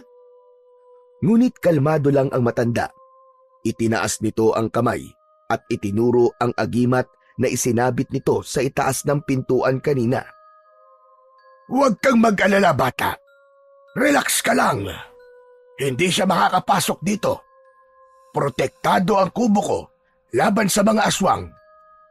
Pero ikaw, bakit ka ba nasa labas pa ng ganitong oras? Alam mo namang marami ng batang nawawala sa baryo natin. Kasi po, sinundan ko po yung ginintuang sa lagubang hanggang sa napunta na po ako sa gubat nang hindi ko alam. Pero imbis po na sa lagubang ang nahuli ko, isang bato po ang nakuha ko. Ibinuka ni Iking ang palad niya upang ipakita kay Mang Densyo ang batong nakuha niya. Napansin niya ang panlalaki ng mga mata ng matanda nang makita nito ang bato. Lumapit ito sa kanya at kinuha ang bato. Maingat yung tinignan ni Mang Densyo at saka muling ibinalik sa kanya. Bata, napakaswerte mo. Hindi mo ba alam kung ano ang nakuha mo? Hindi ko po alam eh. Ano po ba ang batong to? Matagal ko nang hinahanap ang batong yan. Pero napakaswerte mo talaga dahil walang hirap mo yang nakuha. Hindi yan isang bato, kundi isa yang mutya. Yan ang mutya ng salagubang. Napalunok si Iking. Hindi niya alam kung ano ang ibig sabihin ni Mang Densyo, pero ramdam niyang may malaking bagay siyang nadiskubre. Isang bagay na maaaring magbago sa takbo ng kanyang buhay at ng kanilang baryo. Ang mutya ng salagubang ay hindi basta-bastang mutya. Isa itong makapangyarihang agimat, Iking. Kapag nasa iyo to, magtataglay ka ng kakaibang lakas. Ang katawan mo ay magiging matibay na parang meron kang baluti na kahit na ang pinakamatalim na itak ay hindi ka magagawang sugatan. Gaya po ng salagubang? Tama ka. Magagamit mo ang mutya na yan para labanan ng mga aswang na siyang dahilan ng pagkawala ng mga bata dito sa ating baryo. Napalunok si Iking habang nakatingin sa mutya na nasa kanyang mga kamay. Parang hindi siya makapaniwala sa sinabi ng matanda na siya ay magkakaroon ng isang kapangyarihan. Pero Mang Densyo, hindi ko po kaya makipaglaban sa aswang eh. Kung gusto nyo, kunin nyo na lang po tong mutya ko. Kayo na lang po ang gumamit. Hindi ito ganun kasimple, Iking. Ang kapangyarihan ng mutya ay maaaring mawala kung hindi ikaw ang gagamit. May dahilan, Iking, kung bakit nagpakita sa iyo ang ginintuang salagubang. Malakas ang kutob ko. Ikaw ang pinili nito magtaglay ng mutya. Baka ikaw na ang pag-asa ng baryo natin para mahinto ang pagkawala ng mga bata at pamimeste ng aswang. Hindi agad nakasagot si Iking. Ramdam niya ang pagbilis ng tibok ng puso niya. Hindi niya maisip ang dahilan kung bakit siya ang napiling mangalaga sa isang makapangyarihang mutya na gaya nun. Kapag nakauwi ka na, dasalan mo ang mutya na yan. Ibulong mo dito ang nais ng puso mo. Huwag mong hahayaang mawala ito sa'yo. Dapat ay palagi mo itong dala. Pero Mang Densyo, bata pa po ko ah. Paano ko po lalabanan ng isang aswang? Nagkakamali ka. Hindi ka nalang basta bata, Iking. Isa kang batang may tangan ng mutya ng salagubang. Ang mga tagapagbantay ng mutya ay may kanya-kanyang paraan at kwalifikasyon sa pagpili ng magmamay-ari nito. Sigurado ko na may nakita ang bantay ng mutya na yan sa'yo na hindi mo nakikita. Maniwala ka lamang sa iyong sarili, Iking. Tumahimik si Iking. Sa kabila ng takot na bumabalot sa kanya, ay unti-unting sumiksik sa isipan niya ang mga sinabi ni Mang Densyo. Napatingin siya sa mutya at sumagi sa isip niya si Dado na hanggang sa sandaling yun ay nawawala pa rin. Naisip niya na paano kung buhay pa ang kaibigan niya at meron pang pag-asa upang mailigtas niya ito. Kung totoo ang kapangyarihan ng mutya at kung talagang siya ang pinili nito, ay baka yun na ang pagkakataon niya upang mailigtas si Dado at ang iba pang mga batang nawawala. At higit sa lahat ay matuldukan na ang takot na bumabalot sa kanilang baryo. Madaling araw nang ihatid si Iking ni Mang Densyo sa kubo nila. Pareho silang walang imik habang naglalakad. Ngunit ramdam ni Iking ang bigat ng responsibilidad na dala niya dahil sa tanga na niya ang mutya ng salagubang. Mahigpit niyang hinawakan ng mutya ng salagubang na nasa kanyang bulsa.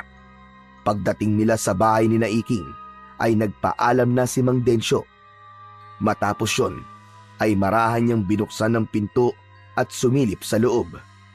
Tulog pa rin si Isko at malakas pa rin ang paghilik nito. Nagpasalamat siya dahil alam niya na hindi napansin ng kanyang kapatid na lumabas siya ng bahay nila. Pumasok na si Iking at maingat niyang isinarado ang pinto ng kanilang kubo. Bumalik siya sa pagkakahiga sa tabi ng kanyang kuya Isko habang ramdam niya pa rin ang malakas na kabog ng kanyang dibdib. Hindi na nagawang makatulog ni Iking.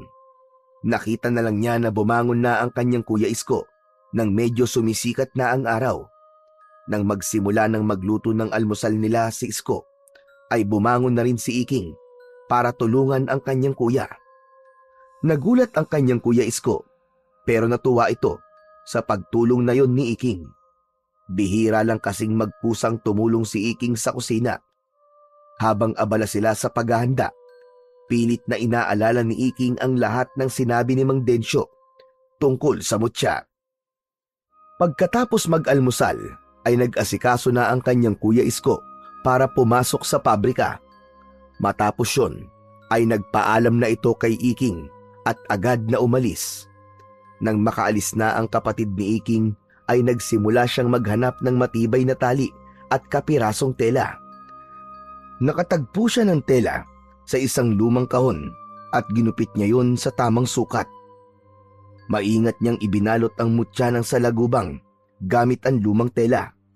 Tinalian niya yun at itinali sa bewang niya na parang sinturon. Huminga siya ng malalim bago dahan-dahang bumulong sa mutya. Mutya ng salagubang, kung ako talaga ang pinili mo, tulungan mo akong mailigtas ang kaibigan kong si Dado at ang iba pang mga bata. Tulungan mo akong wakasan ang kasamaan ng payasong aswang na yun para bumalik na ang kapayapaan dito sa aming baryo. Tulungan mo ko, mutya ng salagubang. Narinig niya ang bagyang pag-ihip ng hangin sa labas na para bang sumagot ang mutya sa kanyang mga sinabi. Matapos yun, ay hindi na nag-aksaya ng oras si Iking. Lumabas siya ng bahay nila at nagsimulang maglakad-lakad upang hanapin si Goyong. Ilang beses siyang nagpabalik-balik sa bukana ng gubat kung saan palaging nagbibigay ng libreng palabas ang payaso. Hanggang sa bandang hapon ay naabutan niya si Goyong doon na nagtatanghal sa harap ng mga bata. Nagtago si Iking sa likod ng isang puno. Habang pinapanood ang masayang palakpakan ng mga bata sa iba't ibang magic tricks na ginagawa ni Goyong. Matapos ang palabas ay naglabas ng isang mansanas ang payaso at inabot nito yon sa isang batang babae na nasa harapan. Agad yung kinuha ng bata at masaya nitong kinagatan ang mansanas. Hindi inalis ni Iking ang mata sa batang pinagbigyan ni Goyong ng mansanas. Napagtanto niya na kung sino ang bibigyan ng payaso ng mansanas ay yun ang susunod nitong kukunin. Sa pagharap ng batang babae na may hawak na mansanas, ay napagtanto niya na si Duda yun, na anak ng tindera ng isda sa baryo nila. Nanlamig ang katawan ni Iking. Alam niya ang ibig sabihin nun. Si Duday ang susunod na magiging biktima ng aswang na payasong si Goyong. Tahimik na lumayo si Iking, ngunit sa kanyang isipan ay buo na ang kanyang desisyon na ililigtas ang mga batang kinuha ni Goyong at panay ang dasal niya na sana ay buhay pa rin ang matalik niyang kaibigan na si Dado at ang iba pang mga bata. Pagsapit ng hapon ay dumating na ang kanyang kuya Isko mula sa maghapong pagtatrabaho sa pabrika. Nang pumasok ito sa kubo nila, ay agad na napansin ni Iking ang dala ng kapatid niya na isang galon na kulay pula. Hindi yun kalakihan, pero mukhang bigat na bigat ang kanyang kuya Isko. Ibinaba nito yon sa isang sulok ng kubo. Kuya, ano yung dala mo? Gasolina ba yan? Hindi yan gasolina. Lason yan sa daga. Aanin naman natin ang lason sa daga, kuya. Saka saan mo nakuha yan? Sa pabrika, hindi na raw kailangan kaya hiningi ko na lang. Sayang naman kung itatapon lang. Saka balak kong ibenta yan. Hindi ba marami sa mga tao rito ang may problema sa pamimeste ng mga daga? Mapagkakakitaan din natin yan. Kaya ikaw, wag mo yang pakikialaman ha. Lason yan, Iking. Lason! Oo, kuya. Huwag ka mag-alala. Hindi ko gagalawin yan. Nang magtungo si Kuya Isko niya sa banyo na nasa likod ng kubo, ay napatingin si Iking sa galon. Hanggang sa unti-unting nabuo ang isang ideya sa utak niya. Alam niyang kahit may tangan siyang mutya, ay hindi pa rin siya sigurado sa kung gaano kalakas si Goyong. Pero kung magagamit niya ng tama ang lason sa daga sa payasong aswang, ay baka magkaroon siya ng pagkakataong tapusin na ang kasamaan nito. Kinagabihan, tahimik na nakahiga si Iking sa papag habang pinakikiramdaman ang mahihinang hilik ni Isko. Alam niyang mahimbing na ang tulog ng kanyang kuya, kaya oras na para kumilos siya. Marahang bumangon si Iking at ginawa niya ang lahat upang hindi siya lumika ng kahit na anong ingay. Kinuha niya ang itak na nakasandal sa dingding at saka nilapitan ang galon ng lason sa daga na itinabi ng kanyang kuya Isko sa isang sulok ng kubo. Pumikit siya ng mariin at inisip niya na kailangan niya yung gawin. Lumabas ng kubo nila si Iking. Nagtungo siya sa gilid ng kubo at doon niya binuksan ang galon. Isang malalim na paghinga ang pinakawalan niya bago niya ibinuhos ang malamig at matapang na likido sa kanyang katawan. Inakala niyang magiging mahapdi yun, pero wala siyang naramdaman na kahit na ano. Para lang siyang nagbuhos ng tubig sa katawan niya. Doon niya napagtanto na dahil yun sa mutya ng salagubang na nagbigay ng proteksyon sa kanyang buong katawan. Hala, mukhang totoo nga ang kapangyarihan ng mutya ng salagubang. Mukhang hindi ako mahihirapan na labanan ng payasong aswang na yun. Sa ilalim ng mapusyaw na liwanag ng buwan, mabilis siyang nagtungo sa bahay ni Duday. Nagtago siya sa likod ng isang puno at naghintay. Pinakiramdaman niya ang paligid at hinanap niya ang anumang senyales ng presensya ni Goyong. Ilang minuto pa ang lumipas ay nakita niya ang pagbukas ng pinto ng kubo ni Duday. Napamulagat siya nang makita ang batang babae na hawak ang mansanas na ibinigay ni Goyong dito kanina. Pero ang mas nagpahindik kay Iking ay ang itsura ni Duday.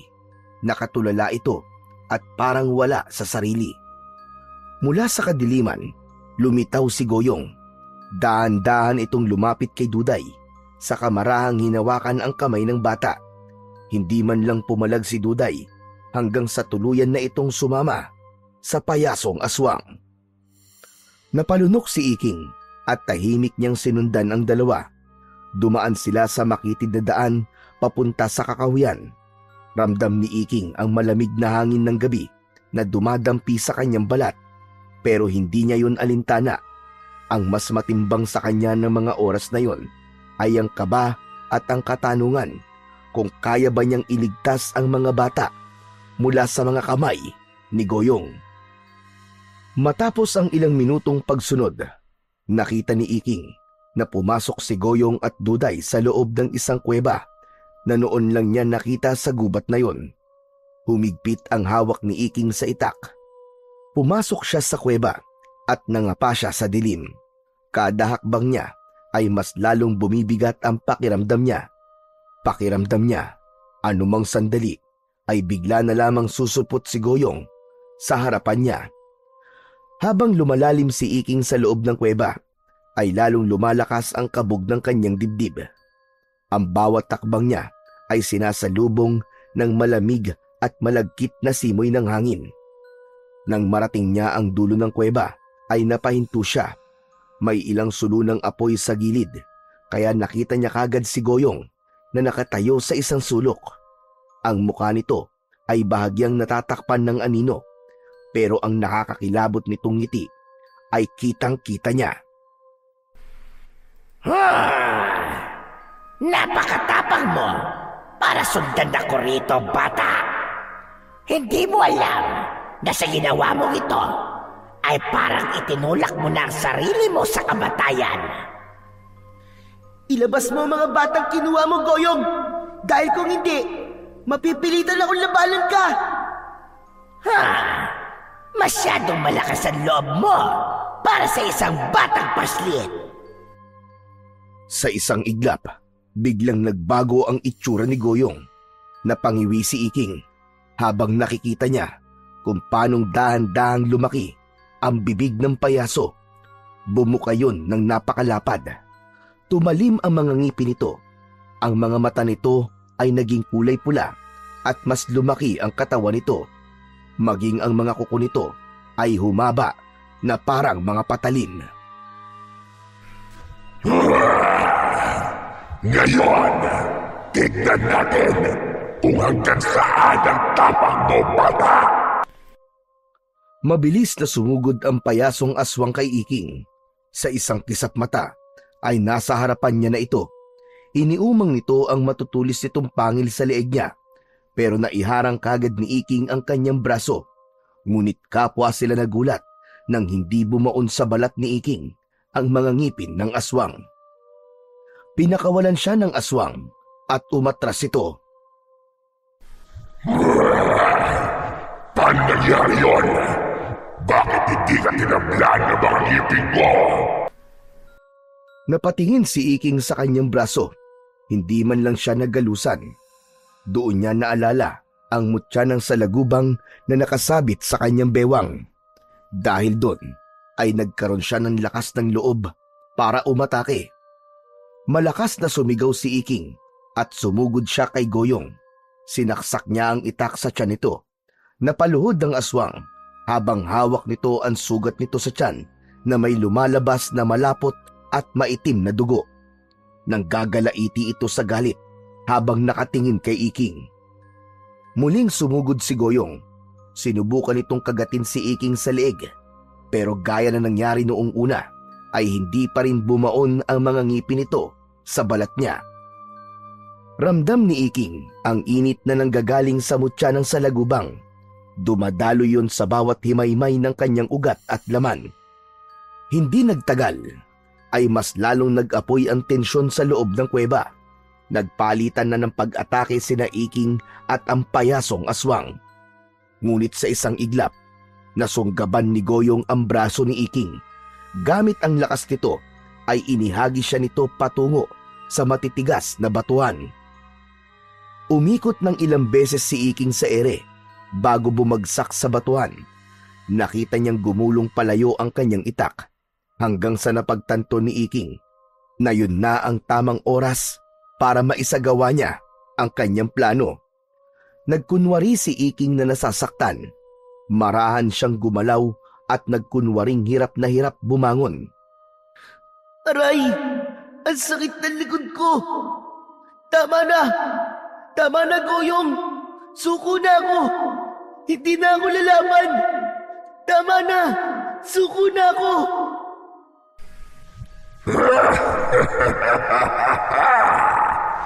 Ano, bata? Akala ko ba malakas ka? Bakit parang hindi ka na makalaban ngayon?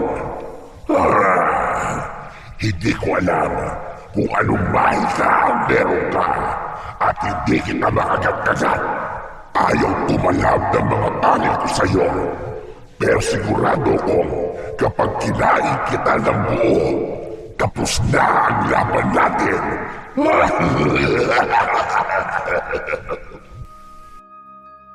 Mabilis na lumapit ang payasong aswang kay Iking at ibinuka nito ang napakalaki nitong bunganga.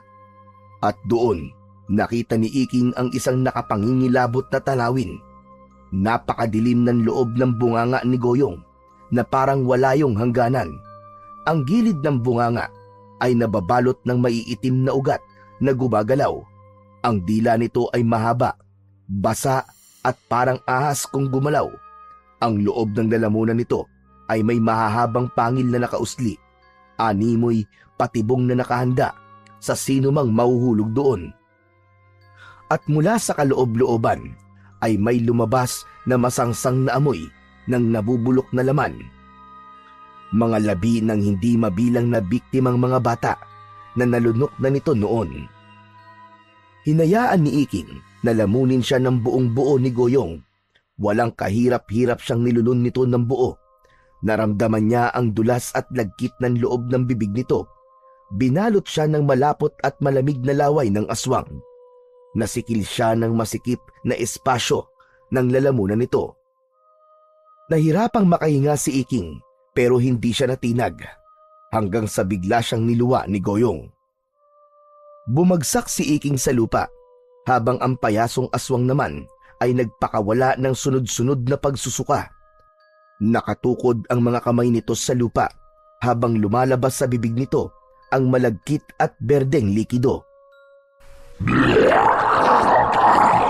Walang iya ka! Anong ginawa mo sa akin? Wala naman! Naligo lang ako ng lason sa daga! Nanlaki ang mga mata ng payasong aswang. Alam ni Iking na ito na ang kanyang pagkakataon. Mabilis niyang dinampot ang itak sa lupa at lumapit kay Goyong na halos hindi na makatayo. Malakas na sumigaw si Iking at buong lakas na tinaga niya sa leeg ang payasong aswang. Sa lakas ng pagkakataga ni Iking at talim ng itak ay lumipad sa kung saan ang ulo ni Goyong. Bumagsak ang katawan nito at alam ni Iking na nagawa na niyang manalo sa laban na yon. Patay na ang payasong aswang. Hingal na hingal si Iking habang nakatingin sa wala ng buhay na katawan ng aswang na minsan ay nagdala ng takot sa kanilang baryo. Napatingin siya sa kanyang bewang kung saan nakasabit ang mutya ng salagubang. Maraming salamat sa'yo, mutya ng salagubang. Kung hindi dahil sa'yo, siguradong patay na ako ngayon. Huminga ng malalim si Iking. Alam niyang tapos na ang laban niya sa payasong aswang, pero hindi pa tapos ang kanyang misyon. Kailangan pa niyang iligtas ang mga batang kinuha ni Goyong. Sinuyod ni Iking ng tingin ang bawat sulok ng kuweba. Malakas ang pakiramdam niya na naroon ang mga batang kinuha ng payasong aswang. Maya-maya pa ay nakarinig siya ng mahihinang pagsigaw. May umiiyak at humihingi ng tulong. Napansin niya ang isang malapad na bato sa gilid at sigurado siya na sa ilalim nun nagmumula ang mga sigaw. Nilapitan niya ang malapad na bato. Hinawakan ni Iking ang mutya ng salagubang sa kanyang bewang at hinayaan ang kapangyarihan nito na dumaloy sa kanyang buong katawan. Lalo siyang lumakas at sa isang iglap, dinakma niya ang bato at buong lakas niya yung itinulak. Nang maalis niya ang malapad na bato, ay doon niya nakita ang isang malaking butas sa lupa. Hindi nag-aksaya ng oras si Iking. Kinuha niya ang isang sulo ng apoy at pumasok siya sa butas. Isang mahabang lagusan ang bumungad sa kanya. Walang pagdadalawang isip na tinahak niya ang lagusang yon hanggang sa makarating sa dulo ng lagusan. At doon, nakita niya ang mga bata. Nakakulong ang mga bata sa isang kulungan na gawa sa kawayan. Marurumi ang damit ng mga bata at mukhang nangihina na. Iking! Iking! Iking, ikaw ba yan? Nanlaki ang mga mata ni Iking nang makita niya ang kaibigan niyang si Dado. Agad niya itong nilapitan. Dado! Dado! Salamat sa Diyos at buhay ka pa! Gamit ang lakas ng mutya ng salagubang, ay madaling nasira ni Iking ang kulungan. Magkakasabay na lumabas ang mga bata.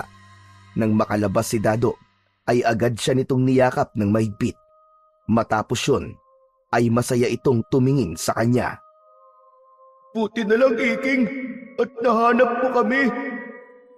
Sinundan ko si Goyong, Dado, kaya nalaman ko na dito niya dinadala mga batang kinukuha niya. Si Goyong! Si Goyong! Nasaan siya? Nasaan ang aswang? Wala na siya, Dado. Pinatay ko na siya. Pinatay ko na siya, Dado. Ligtas na tayo. Ano? Ikaw ang pumatay sa kanya? Pero paano? Saka na lang ako magpapaliwanag, Dado. Kailangan na muna natin makaalis dito. Matapos yun, ay iginiya ni Iking ang lahat ng batang naroon palabas ng kuweba. Makalipas ang ilang minuto, ay tuluyan ng nakalabas ang lahat ng bata at nagsimula na silang maglakad palabas ng gubat. May ngiti sa labi ni Iking dahil alam niyang makakauwi na ang mga batang yon sa kanilang mga pamilya. Matapos na mailigtas ni Iking ang mga bata sa payasong aswang, ay mabilis na kumalat sa buong baryo ang ginawa ni Iking. Pinuri siya ng mga nakatatanda, hinangaan ng mga kabataan, at higit sa lahat, ipinagmalaki siya ng kanyang Kuya Isko. Natuto na ring tanggapin ng kanyang Kuya Isko ang pakikipagkaibigan ni Iking kay Dado. Ngunit alam ni Iking na hindi pa ron natatapos ang lahat. Alam niyang marami pang tulad ni Goyong ang nagtatago sa dilim at naghihintay ng tamang pagkakataon upang umatake. Kaya sumailalim siya sa masusing pagsasanay sa ilalim ni Mang Densyo upang mapaghusay pa ang kanyang lakas, bilis at paggamit sa kapangyarihan ng mutya ng salagubang. Bilang tagapagtanggol ng kanilang baryo laban sa masasamang elemento at maging sa mga aswang.